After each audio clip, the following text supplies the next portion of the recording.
வணக்கம் நேர்களே. ஆன்மீகமும் ஆரோக்கியமும் நிகழ்ச்சியில் உங்களை சந்திப்பதில் மகிழ்ச்சி அடைகிறேன்.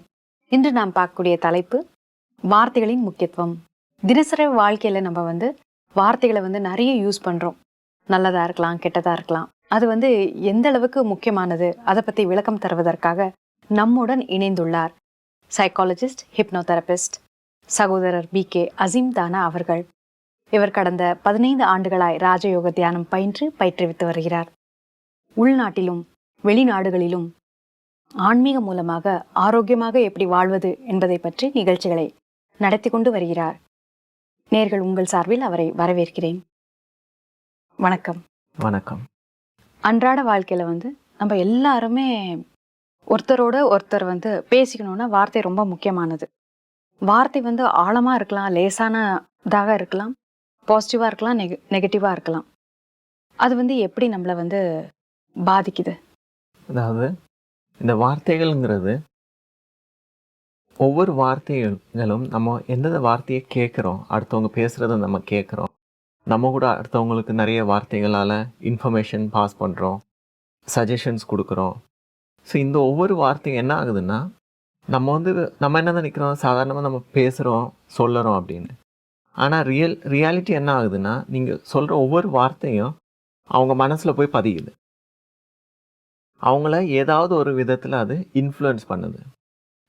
ஸோ அதனால் நம்மளோட ஒவ்வொரு வார்த்தையும் நம்ம அடுத்தவங்களுக்கு, ஃபார் எக்ஸாம்பிள் நான் சொல்லணுன்னா, இப்போ குழந்தை இருக்காங்க வீட்டில், குழந்தைங்க டிவி முன்னாடி உட்காந்துருப்பாங்க.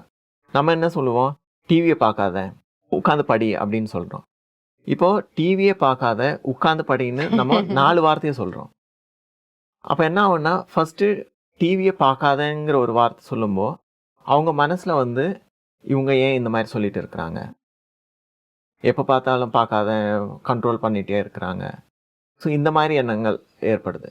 அப்புறமா என்ன சொல்கிறோம், உட்காந்து படின்னு நம்ம ஒரு வார்த்தையை சொல்லும்போது ஃபஸ்ட்டு அவங்கள ஒரு நெகட்டிவ் இம்ப்ரெஷன் க்ரியேட் பண்ணுறோம். இவங்க எப்போ பார்த்தாலும் ஏன் இந்த மாதிரி சொல்லிட்டு இருக்காங்க. அதுக்கப்புறமா நம்ம சொல்கிறோம், உட்காந்து படிக்க வேண்டியது தானேன்னு. நம்ம சொல்கிறது நல்ல விஷயம்தான். அவங்க டிவி பார்த்தா அவங்களோட டைம் வேஸ்ட் ஆகுது, படிப்பில் கவனம் இருக்காது. ஆனால் குழந்தைங்களுக்கு அந்த இன்ஃபர்மேஷன் போகும்போது அவங்க நம்ம என்ன நினைக்கிறோங்கிறது அவங்க நினைக்கிற முடியாது. ஏன்னா அவங்களோட இன்னும் அந்த இன்டலெக்சுவல் மைண்ட் இன்னும் ஃபுல்லி டெவலப் ஆகலை. நம்ம என்ன நினைக்கிறோம், நம்ம நல்லதுக்காக தான் அவங்களுக்கு சொல்கிறோம் இந்த விஷயத்தன்னு. ஆனால் நம்ம அந்த ஒரு வார்த்தை சொல்லும்போது கூட நிறைய இன்ஃபர்மேஷன் நம்ம யோசிக்கிறோம். ஓ, இவ்வளோ நேரம் டிவி பார்த்தா அவங்க டைம் வேஸ்ட் ஆகுமே, படிப்பு கெட்டு போயிடுமே, இந்த மாதிரியெல்லாம் யோசிச்சுட்டு தான் நம்ம சொல்கிறோம், டிவி பார்க்காத, உட்காந்து படின்னு.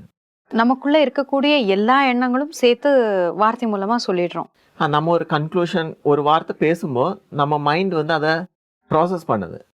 எப்படி நம்ம போன எபிசோட்ஸில் பார்த்துருந்தோம், எப்படி நம்மளோட பிரெயின் இன்ஃபர்மேஷனை ப்ராசஸ் பண்ணுது, அப்புறம் அதை ஸ்டோர் பண்ணுது மனசில்.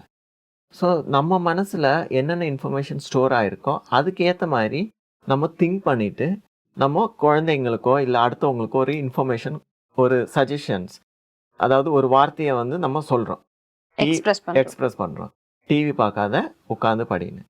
ஆனால் குழந்தைங்களுக்கு இவ்வளோ நமக்கு இருக்கிற இந்த ப்ரோக்ராம்ஸ், இந்த மைண்டில் இருக்கிற இன்ஃபர்மேஷன் அவங்களுக்கு கிடையாது. அவங்களுக்கு என்ன இன்ஃபர்மேஷன் இருக்குது, எனக்கு விளையாடினா தான் சந்தோஷமாக இருக்க முடியும், இதுதான் அவங்க மனசில் இருக்கிறது. ஆனால் நம்ம சொல்லும்போது என்ன ஆகும்னா, அவங்களுக்கு அது ஒரு நெகட்டிவாக தெரியும். இவங்க என்ன எப்போ பார்த்தாலும் சொல்லிகிட்டே இருக்காங்க, படின்னு சொல்லி, டிவி பார்க்காத. அப்போ எது சொன்னாலும் பாசிட்டிவாக தான் சொல்லணும். ஸோ அந்த நேரத்தில் என்ன சொல்லலாம்னா, அவங்களுக்கு இதை புரிய வைக்கிற மாதிரி எக்ஸ்பிளைன் பண்ணலாம். ஏன்னா அவங்களுக்கு அந்த இன்டலெக்சுவல் மைண்ட் வேலை செய்யலை இப்போ. ஸோ அதை நம்ம காம்பன்சேட் பண்ணலாம், அவங்களுக்கு புரிகிற மாதிரி எடுத்து சொல்லணும். அதாவது, நீ இப்போ டிவி பார்க்குற, சரி ஒரு 1/2 hour வேணா டிவி பார்த்துக்கோ, அதுக்கப்புறமா உட்காந்து படி. ஏன்னா இப்போ நீ அதிகமாக டிவி பார்த்தா படிப்பில் கவனம் இருக்காது. அதே மாதிரி இப்போ டிவியை கம்மியாக பார்க்குறதுனால வேணா நீ படித்து முடிச்சதுக்கப்புறம் டிவி பார்த்துக்கோ, அது ஒன்றும் பிரச்சனை கிடையாது. இப்போ உனக்கு ஹோம்ஒர்க் நிறைய இருக்குது செய்ய வேண்டியது, அதனால் முதல்ல ஹோம்ஒர்க் முடி, இல்லை டிவி கொஞ்சம் நேரம் பாரு, அப்புறம் ஹோம்ஒர்க் முடிச்சுட்டு அப்புறமா உட்காந்து டிவி வேணால் பார்த்துக்கோ. ஸோ இந்த மாதிரி சொல்லும்போது என்ன ஆகும்னா, நீங்கள் அந்த குழந்தைங்களுக்கு அந்த இன்டலெக்சுவல் மைண்டு காம்பன்சேட் பண்ணுறீங்க, அவங்களுக்கு எடுத்து புரிய வைக்கிறீங்க. ஓ, இதனால தான் நான் சொல்கிறேன் டிவி பார்க்காதன்னு. ஸோ இதனால் என்ன ஆகும்னா அந்த குழந்தையும் புரிஞ்சுக்கும், ஓகே அம்மா இதுக்கு சொல்கிறாங்க, அடுத்தவங்க வந்து நம்ம நல்லதுக்காக தான் சொல்கிறாங்க, அதனால நம்ம அவங்க சொல்கிற மாதிரி செய்யலாம் அப்படின்னு. அதை விட்டுட்டு நம்ம இன்ஸ்ட்ரக்ஷன்ஸ் டைரெக்டாக கொடுக்குறோம்ல, டிவி பார்க்காத, உட்காந்து படி. ஸோ இதனால என்ன ஆகும்னா அந்த டைரக்ட் இன்ஸ்ட்ரக்ஷன்ஸ் போகிறதுனால ஒரு வகையில் அந்த குழந்தை செய்யும், ஓகே இவங்க சொல்கிறத ஒரு பயத்தினால செய்யலாம். ஆனால் கூடவே என்னன்னா அந்த ஒரு பாசிட்டிவ் மென்டல் ஆட்டிடியூடு இருக்காது. ஏன் இதுக்கு இந்த மாதிரி எரிஞ்சு விழுறாங்க, எதுக்கு எப்போ பார்த்தாலும் இந்த மாதிரி திட்டிட்டு இருக்காங்க, சொல்லிட்டு இருக்காங்க, அந்த மாதிரி ஒரு எண்ணமும் கூடவே வந்து அவங்க மனசுல பதிஞ்சிடும். ஸோ அதனால என்ன ஆகும்னா முடிஞ்ச வரை நம்ம இந்த வார்த்தைகள் உபயோகிக்கும் போது கொஞ்சம் அட்டென்ஷன் கொடுத்துட்டு, ஓகே நம்ம கவனம் கொடுத்துட்டு நம்ம இந்த வார்த்தை சொல்ல போறோம், அடுத்தவங்களோட சுச்சுவேஷனையும் நம்ம யோசிக்கணும், இது எப்படி அவங்கள பாதிக்க போகுது. அந்த மாதிரி யோசிச்சுட்டு நம்ம ஒவ்வொரு வார்த்தையும் நம்ம யூஸ் பண்ணோம்னா நம்மளோட இந்த ரிலேஷன்ஷிப் இஷ்யூஸ் ப்ராப்ளம்ஸ் வந்து நிறைய நம்ம வந்து தவிர்க்கலாம். வார்த்தை வந்து உடல் ஆரோக்கியத்தை வந்து பாதிக்குமா? இப்படி பாதிக்கும்னா ஹிப்னோதெரப்பியில் ஏதாவது வந்து தீர்வு இருக்கா? ஹிப்னோதெரப்பி, சைக்காலஜி இதுல எல்லாம் வந்து நம்ம மெயினாக இந்த கவுன்சிலிங், சைக்காலஜினா கவுன்சிலிங் தான், வேர்ட்ஸ் மூலமாக தான் நம்ம இந்த ஹீலிங் கவுன்சிலிங் பண்றது. அதே மாதிரி ஹிப்னோதெரப்பிலையும் நம்ம வேர்ட்ஸ் மூலமாக தான் அவங்களுக்கு கவுன்சிலிங் பண்றது. ஸோ மெயினாக வந்து ஹிப்னோதெரப்பி, சைக்காலஜிலலாம் வந்து நம்ம இந்த வேர்ட்ஸை தான் நம்ம யூஸ் பண்ணுறோம் உடல் ஆரோக்கியத்திற்காக. அதாவது உடல் ஆரோக்கியத்திற்கும் சரி, மன ஆரோக்கியத்திற்கும் சரி, நம்ம இந்த வார்த்தைகள் மூலமாக தான் அதை வந்து உடல் ஆரோக்கியத்தை வந்து மேம்படுத்துகிறோம். இல்லை உடல் நலத்தில் டிசீஸ் இருந்தால் அதை குணப்படுத்த நம்ம யூஸ் பண்ணுறோம் இந்த வார்த்தைகள்.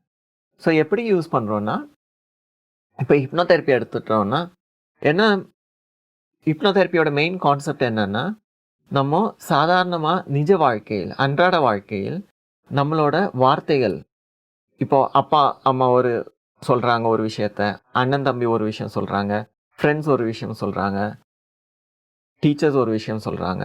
ஸோ இந்த ஒவ்வொரு வார்த்தைகளும் நம்ம மனசில் வந்து அது போய் பதியுது. அப்போ என்ன ஆகும்னா, இப்போ உங்களுக்கு வந்து இன்ஜினியர் ஆகணும்னு ஒரு விருப்பம் இருக்கு. இப்போ அப்பா அம்மா என்ன சொல்லுவாங்க, அவங்க டாக்டராக இருக்கலாம். ஸோ அவங்க என்ன சொல்லுவாங்க, நீ டாக்டராக படி, ஏன்னா டாக்டராக இருக்கிறதுனால இவ்வளோ நல்ல விஷயங்கள் இருக்கு அப்படின்னு அவங்க ஒரு இன்ஃபர்மேஷன் கொடுப்பாங்க. ஆனால் உங்களுக்கு வந்து இன்ஜினியர் ஆகணும்னு விருப்பம் இருக்கு. இப்போ ஆசிரியர் வந்து அவங்க ஒரு விதத்தில் இன்ஃபர்மேஷன் கொடுப்பாங்க. இல்லை நீங்கள் டிவி பார்க்குறீங்க, டிவியில் வந்துட்டு இன்ஸ்பெக்டர், ஜட்ஜ், லாயர்ஸ் இவங்க ஒவ்வொரு ஆக்டிவிட்டீஸ் அவங்க செய்யும்போது நீங்கள் அதையும் பார்ப்பீங்க, இந்த வேலையில் இந்த மாதிரி விஷயங்கள் இருக்குன்னு. ஸோ உங்கள் மனம் என்ன ஆகுதுன்னா, இந்த எல்லா வார்த்தைகளும் இன்ஃபர்மேஷனும் ஸ்டோர் ஆகிக்கிட்டே இருக்கு உங்கள் மனசில், எல்லாம் பதிவாயிட்டே இருக்கு. ஒவ்வொருத்தர் சொல்கிறதும் கேட்குறது.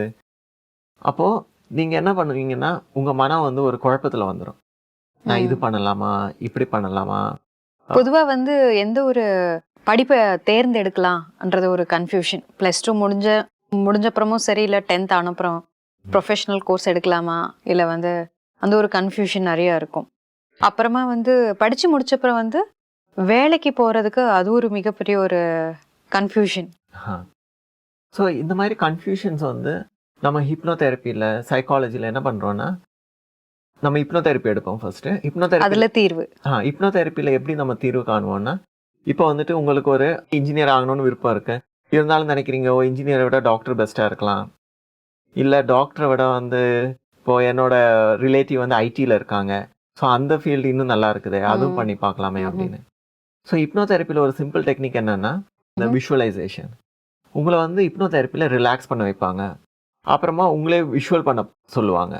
நீங்கள் இன்ஜினியராக இருந்தால் உங்கள் வாழ்க்கை எப்படி இருக்குது பாருங்கள், நீங்கள் டாக்டராக இருந்தால் உங்கள் வாழ்க்கை எப்படி இருக்குது அதை பாருங்கள், நீங்கள் வேற ஒரு ஃபீல்டில் இருந்தால், ஐடியில் இருந்தால் உங்கள் வாழ்க்கை எப்படி இருக்கும் அதை பாருங்கன்னு சொல்லுவாங்க. ஸோ இவங்க 3 ஒரு கோணத்துலேயும் அவங்களோட வாழ்க்கையை ஃப்யூச்சர் எப்படி இருக்குன்னு விஷுவல் பண்ணி பார்க்கலாம். அப்புறம் அதிலிருந்து கூட நீங்கள் ஒரு முடிவுக்கு வரலாம், இல்லை எனக்கு வந்து இந்த ஒரு வாழ்க்கை நல்லா இருக்கும், எனக்கு வந்து கம்ஃபர்டபுளாக இருக்கும், எனக்கு பிடிச்சமான விஷயங்கள், என்னோட இன்ட்ரெஸ்டான விஷயங்கள் வந்துட்டு இந்த ஒரு லைஃப், இந்த ஒரு ஸ்டடி நான் செலக்ட் பண்ணேன்னா, இந்த ஒரு ஜாப் செலக்ட் பண்ணால் என்னோட அந்த விஷன்ஸ் வந்து இதில் வந்து பூர்த்தி ஆகுது. ஸோ அந்த மாதிரி கூட டிசைட் பண்ணலாம். இன்னொன்று சைக்காலஜியில் என்ன செய்கிறாங்கன்னா, சைக்காலஜியில் வந்து உங்களோட ஸ்கில்ஸ், உங்களோட ஆட்டிடியூட்ஸ், உங்களுக்கு பிடிச்சமான விஷயங்கள் எது அதிகமாக இருக்குது, எந்த ஜாபில் வந்து நீங்கள் அதை வந்து உங்களோட டேலண்ட்ஸை வந்து நீங்கள் எக்ஸ்ப்ரெஸ் பண்ண முடியும். ஸோ அதுக்கு நிறைய டெக்னிக்ஸ் இருக்குது. இந்த சார்ட்ஸ் இருக்குது, கொஷினர்ஸ் இருக்குது. ஸோ அதை வந்து அது மூலமாக வந்து சைக்காலஜிலையும் உங்களுக்கு வந்து தேர்வு பண்ணி சொல்லுவாங்க. ஓகே, உங்களுக்கு இந்த ஃபீல்டு நல்லாயிருக்கும். ஹிப்னோதெரப்பிலையும் இந்த மாதிரி டெக்னிக்ஸ் யூஸ் பண்ணுறதுனால நம்ம இந்த வார்த்தைகளின் மூலமாக நம்ம மனம் கன்ஃபியூஸ் ஆயிருந்தா கூட அதிலிருந்து ஒரு கரெக்ட் டிசிஷன் நம்ம வந்து எடுக்கலாம் இந்த ஹிப்னோதெரப்பி மூலமாக, சைக்காலஜி மூலமாக. அப்புறம் இன்னொரு விஷயம் என்னன்னா, ஹிப்னோதெரப்பியில் என்ன சொல்கிறாங்கன்னா, இந்த வார்த்தைகள் எந்த விதத்தில் பாதிக்கப்படுதுன்னா, இந்த வார்த்தைகள் வந்து ஒன்று வந்து அடுத்தவங்க சொல்லி நம்ம கேட்குறது. இன்னொன்று என்ன இருக்குன்னா, இன்டர்னல் டயலாக்னு ஒன்று சொல்கிறாங்க. இன்டர்னல் டயலாக்னா நமக்கு தாமே பேசிக்கொள்றது. என்னால் இந்த இந்த விஷயங்கள் செய்ய முடியும், இல்லை என்னால் இது பண்ண முடியாது. யாராவது ஏதாவது சொன்னாங்கன்னா, ஓ இவங்க இப்படி தான் எப்போ பார்த்தாலும் சொல்லிட்டு வந்து வார்த்தைகள் மனதை பாதிக்குது. ஆமாம், இந்த வார்த்தைகள் அதாவது இன்டர்னலாக நம்ம பேசிக்கொள்ளுகிறோம், தன்னைத்தானே பேசிக்கொள்ளுகிறோம். நிறைய பேர் பார்த்துருக்கலாம் நம்ம பொதுவாக. ஆனால் தன்னைத்தான் பேசிக்கிறது ஒரு நெகட்டிவாக நான் சொல்லலை, ஈவன் பாசிட்டிவாகவும் இது நல்ல விஷயம்தான். ஏன்னா நிறைய விஷயங்கள் வந்து நமக்கு வந்து கிளாரிஃபிகேஷனும் கிடைக்குது. எப்படி நம்ம சுய விழிப்புணர்வை பற்றி பேசணும், செல்ஃப் அவேர்னஸ். ஸோ இந்த செல்ஃப் அவேர்னஸ் வந்து நிறைய விஷயங்கள் வந்து நம்ம தனிமையில் இருந்து நமக்குள்ள நாமே பேசிக்கொள்ளும் போது கூட நிறைய கிளாரிட்டி கிடைக்குது. ஸோ இது ஒரு வகையில் பாசிட்டிவ் ஆஸ்பெக்ட் கூட இருக்குது. ஸோ பாசிட்டிவாக இருந்தாலும் சில விஷயங்கள் நெகட்டிவ் என்னன்னா, சில சஜஷன்ஸ், அதாவது சில வார்த்தைகள், ஓ என்னால் இந்த வேலை செய்ய முடியாது, ஓ இவ்வளோ விஷயங்கள் நான் செய்யணுமா, இவ்வளோ வேலை செய்ய வேண்டி இருக்குதா, இந்த மாதிரி சில வார்த்தைகள் நமக்கு நாமே பேசிக்கொள்வோம். அது சில நேரத்தில் நமக்கு நாமே தெரியாது. அதாவது ஒரு இன்டர்வியூ அட்டென்ட் பண்ண போகிறீங்க, நமக்கு நாம் உள்ளேயே டயலாக் போவோம். ஐயோ இந்த வேலை நம்ம பண்ண முடியுமா, இந்த மாதிரி ஆன்சர் பண்ண முடியுமா, முடியாதே, ஏன்னா நிறைய முறை நான் இந்த மாதிரி இன்டர்வியூ அட்டென்ட் பண்ணி என்னால் முடியல, ஸோ இந்த இன்டர்வியூ என்னால் பண்ண முடியாது அப்படின்னு இன்டர்னலாக நம்ம ஆட்டோமேட்டிக்காக டயலாக் பேசிக்கிட்டே இருப்போம். ஸோ இது என்ன ஆகுதுன்னா, நம்ம மைண்டில் வந்து இது ஒரு ப்ரோக்ராமாக ரெக்கார்ட் ஆகிக்கிட்டே இருக்குது. ஸோ அதனால் என்ன ஆகும், இந்த ப்ரோக்ராம் வந்து ரியல் லைஃப்பில் கூட அது வந்து நம்ம இன்டர்வியூ அட்டென்ட் பண்ண போகும்போதோ இல்லை ஒரு வேலை செய்யும் போதோ நம்ம என்னென்ன இன்டர்னல் டயலாக் பேசிகிட்டு இருந்தோமோ நமக்குள்ளே நமக்கு நாமே, அது ஒரு ரியல் லைஃப்பில் ப்ராக்டிக்கலாகவே நம்ம அந்த எக்ஸ்பீரியன்ஸை வந்து அனுபவம் பண்ணுவோம். அதனால் என்ன பண்ணுறதுன்னா, நமக்கு இந்த ஒரு கவனம் தேவை இருக்குது. ஒன்று அடுத்தவங்க சொல்லும் போதும், இப்போ அவங்க ஏதாவது ஒரு நெகட்டிவ் விஷயம் சொன்னாங்கன்னா நம்ம அது யோசிக்கணும்.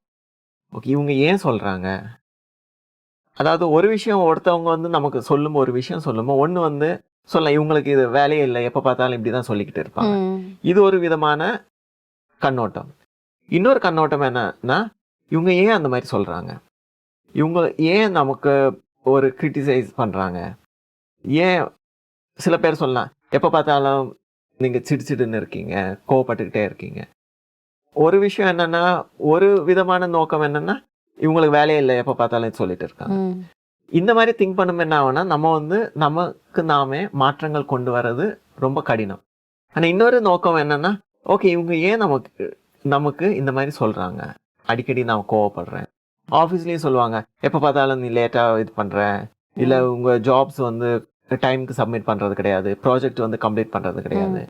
ஆனால் நம்ம உட்காந்து அதை சிந்திச்சோன்னா, ஏன் அவங்க இந்த மாதிரி சொல்கிறாங்க, நான் வந்து உண்மையிலே இந்த மாதிரி பண்ணுறேன்னா, சரி அந்த மாதிரி பண்ணுறதா இருந்தாலும் எனக்கு எந்த மாதிரி விஷயங்கள்னால நான் வந்து இந்த மாதிரி என்னோட ப்ராஜெக்ட் டிலே ஆகுது, மேன் பவர் ப்ராப்ளமாக இருக்கலாம், இல்லை பிளானிங்ஸில் ப்ராப்ளமாக இருக்கலாம், இல்லை நான் வந்து சில விஷயங்கள் அடுத்தவங்களுக்கு எடுத்து சொல்கிறதுல ப்ராப்ளமாக இருக்கலாம், டைமிங்கில் ப்ராப்ளம்ஸ் இருக்கலாம், டைம் மேனேஜ்மெண்ட்டில் ப்ராப்ளம் இருக்கலாம்.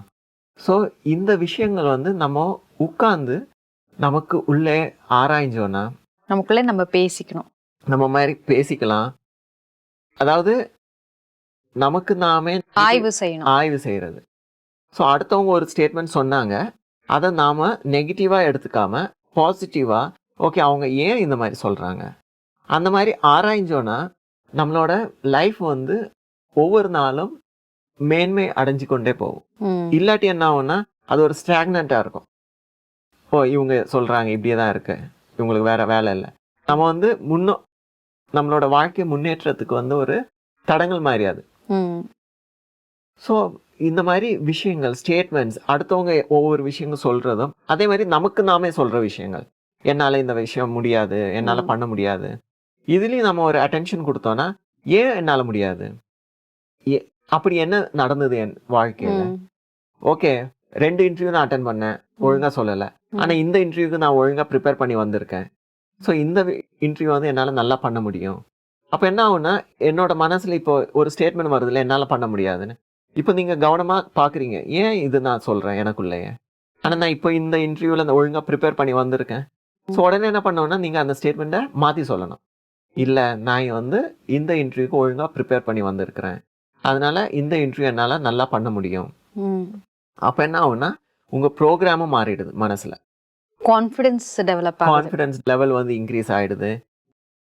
உங்களோட இன்டர்னல் ஸ்டேட்மெண்ட்டை கூட நீங்க பாசிட்டிவா மாத்திட்டு இருக்கீங்க. ஸோ இந்த மாதிரி ஒவ்வொரு வார்த்தைகளும், அடுத்தவங்க சொல்ற வார்த்தைகளையும், அதாவது நமக்கு நாமே பேசிக்கொள்ள ஒவ்வொரு வார்த்தைகளையும் நம்ம கவனம் செலுத்தி அந்த ஒரு நெகட்டிவ் ஸ்டேட்மெண்ட்டை பாசிட்டிவா நம்ம மாத்தி கொண்டோம்னா, நம்மளோட வாழ்க்கையில, நம்மளோட பர்சனாலிட்டியில நிறைய சேஞ்சஸ் நம்ம கொண்டு மாற்றத்தை வரலாம். எடுத்துட்டு வரலாம். இப்போ வந்து நமக்குள்ள நம்ம பேசுறது வந்து நீங்க சொன்னீங்க. ஆனா மத்தவங்க வந்து நமக்கு வந்து ஏதோ தவறான வார்த்தைகள் வந்து உபயோகம் செஞ்சிடுவாங்க. அதுலேருந்து நம்மள எப்படி காப்பாத்திக்கிறது? இந்த மாதிரி தவறான வார்த்தைகள், நெகட்டிவ் ஸ்டேட்மெண்ட்ஸ் அவங்க சொல்லும்போது வந்து ஒண்ணு நம்ம வந்து கான்ஷியஸா இருக்கணும். அதாவது ஒவ்வொரு செகண்ட்லயும் அடுத்தவங்க என்ன சொல்றாங்க, எதுக்காக சொல்றாங்க, அந்த அவேர்னஸ், நம்ம ஒரு அட்டென்ஷன், அவேர்னஸ், இது வந்து நம்ம காலையில இருந்து சாயங்காலம் வரைக்கும் எப்போதுமே நம்ம கூடவே இருக்கணும். நம்ம கேர்லெஸ்ஸா இருக்கக்கூடாது. ஸோ அந்த அலர்ட்னஸ் நம்ம கூடவே இருந்தா, அந்த மாதிரி ஸ்டேட்மெண்ட்ஸ் நெகட்டிவா இருந்தா கூட நம்ம அதை புரிஞ்சுக்கிட்டு நமக்கு நாமே அதை பாசிட்டிவா மாத்தி நம்ம அதை ஸ்டோர் பண்ணிக்கலாம். இன்னொரு விஷயம் என்னன்னா, ஹிப்னோதெரபில என்ன சொல்றாங்கன்னா, நம்ம வந்து இந்த வார்த்தை கேள்விப்பட்டிருக்கீங்க. இந்த ஹிப்னாட்டிசம் பண்றாங்க, இவங்கள வந்து மயக்கிடுறாங்க, அந்த மாதிரி. உண்மையில நிஜ வாழ்க்கையில பார்த்தீங்கன்னா, நமக்கு நாமே இந்த மாதிரி வார்த்தைகளை சொல்லி சொல்லி நம்மள நாமே மயக்கி கொண்டு இருக்கிறோம். ஏன்னா இந்த மாதிரி ஸ்டேட்மெண்ட், நெகட்டிவ் ஸ்டேட்மெண்ட் கொடுத்து நம்ம மைண்டை வந்து நம்ம நெகட்டிவா ப்ரோக்ராம் பண்றோம். இது வந்து நமக்கு நாமே ஹிப்னோடைஸ் பண்றோம். ஸோ ஹிப்னோட்டிசம்னா ஒன்றும் கிடையாது. ஒரு வார்த்தை சொல்றோம், அடுத்தவங்க வந்து செய்யறாங்க. அதாவது ரெசிஸ்டன்ஸ் கிடையாது. ஹிப்னோதெரபில அதான் யூஸ் பண்றாங்க. அதாவது நல்ல விஷயங்களை சொல்றாங்க. அதாவது நீங்க இப்படி பண்ணலாம், நான் அமைதியா இருக்கிறேன், நான் சந்தோஷமாக இருக்கிறேன், இந்த மாதிரி ஒரு ஸ்டேட்மெண்ட் நான் உங்களுக்கு சொல்றேன்னா, நீங்க வந்து அதை அக்செப்ட் பண்ணிட்டு, ஆமா நான் அமைதியா இருக்கிறேன், நான் சந்தோஷமா இருக்கிறேன் அப்படின்னு நீங்க உங்களுக்குள்ள அதை வந்து அக்செப்ட் பண்றீங்க. குழந்தைகிட்ட புரிஞ்சுக்கிறீங்க, அக்செப்ட் பண்ணிக்கிறீங்க. குழந்தைகிட்ட சொல்றீங்க, டிவி பார்க்காத, அது பயத்தினால டிவி ஆஃப் பண்ணிடுது. ஸோ அப்ப என்ன ஆகுதுன்னா, நீங்க சொன்ன விஷயத்த அது செஞ்சிடுது. ஆனா அது ஒரு பாசிட்டிவா அது செய்யல, ஒரு பயத்தினால செய்யுது. ஆனா அதை ஒரு புரிய வச்சு நீங்க செஞ்சீங்கன்னா, அது ஒரு பாசிட்டிவ், உங்களை பத்தி ஒரு நல்ல எண்ணம் வந்து அவங்க மனசுல பதிய ஆரம்பிக்கும். ஸோ நாள் முழுக்க கூட நம்ம ஒவ்வொரு விஷயங்கள் நம்ம பேசுறது வந்துட்டு ஒரு அட்டென்ஷன், செல்ஃப் அவேர்னஸ், அதாவது ஒவ்வொரு வார்த்தைகளும் நம்ம எது அக்செப்ட் பண்றோமோ நம்ம நோக்கி அடுத்தவங்க பகுத்தறியணும். அதாவது ஃபில்டர் பண்ணணும். அவங்க சொல்லக்கூடிய வார்த்தை வந்து பாசிட்டிவா இருக்கலாம், நெகட்டிவா இருக்கலாம். ஆனா நான் வந்து எல்லாமே கவனமா பார்த்துட்டு இருந்தாலும் பதிவு பண்ணக்கூடிய விஷயம் நான் வந்து எனக்கு தேவையானதை மட்டும் நான் எடுத்துக்கணும். தேவையில்லாத வந்து விட்டுடணும். ஆமா. ஸோ ஒவ்வொரு விஷயத்தையும் நம்ம ஒரு பாசிட்டிவ் ஆங்கிள் பார்த்தோம்னா, அதனால என்ன ஆகும்னா, பாசிட்டிவ் ஆங்கிள் பார்க்கறதுனால எந்த ஒரு கெட்ட விஷயம் நடந்தாலும் அது வந்து நம்மளை பாதிக்காது. ஏன்னா நம்ம அதை புரிஞ்சுக்கிட்டு அதுல இருக்கிற நல்ல விஷயங்களை நம்ம எடுத்துக்குவோம். ராஜயோக தியானம் பயிற்சினால் வார்த்தைகள், நம்ம பேசக்கூடிய வார்த்தைகள் மற்றும் மற்றவர்கள் நம்மிடம் பேசக்கூடிய வார்த்தைகளை எப்படி நம்ம மேம்படுத்த முடியும்? ராஜயோகத்துல என்ன செய்யறோம்னா, நம்மளோட எண்ணங்களை மாற்றணும். அதாவது எண்ணங்களை மாற்றுகிறோம். எப்படின்னா, அந்த நெகட்டிவ் தாட்ஸை வந்து பாசிட்டிவா மாத்துறோம். அப்புறம் நாள் முழுக்க நம்ம அந்த குட் விஷஸ், குட் ஃபீலிங்ஸ் இருக்கிற மாதிரி எப்படி இருக்கிறதுன்னு அதை வந்து நம்ம ப்ராக்டிஸ் பண்றோம். அதனால என்ன ஆகுது என்றால், நம்ம பாசிட்டிவா திங்க் பண்ணுவோம். அதனால நம்ம ஒவ்வொரு வார்த்தைகளும் பாசிட்டிவா இருக்கும். அந்த கோபமா நம்ம சொல்ல மாட்டோம். அடுத்தவங்க கிட்ட சொல்ற விஷயத்தையும் கொஞ்சம் ஒரு பணிவா, அவங்க ஒரு அக்செப்ட் பண்ற ஒரு சூழ்நிலையில, ஒரு அக்செப்ட் பண்ற விதத்துல நம்ம வந்து சொல்லுவோம். ஃபார் எக்ஸாம்பிள், இப்போ ஆஃபீஸில் வேலை செய்யல ஒருத்தர். ஆனால் நீங்கள் என்ன சொல்லுவீங்க, ஏன் வேலை செய்யலை, எதுக்கு இன்னும் முடியல அப்படி கேட்குறது ஒரு விதம். இன்னொரு விதம் வந்துட்டு எந்த விஷயம் எதனால் நீங்கள் டிலே ஆச்சு, ஸோ எதனால் உங்கள் ஜாப் வந்து இப்போ டிலே ஆச்சு, எதனால் நீங்கள் வந்து லேட்டாக வந்தீங்க.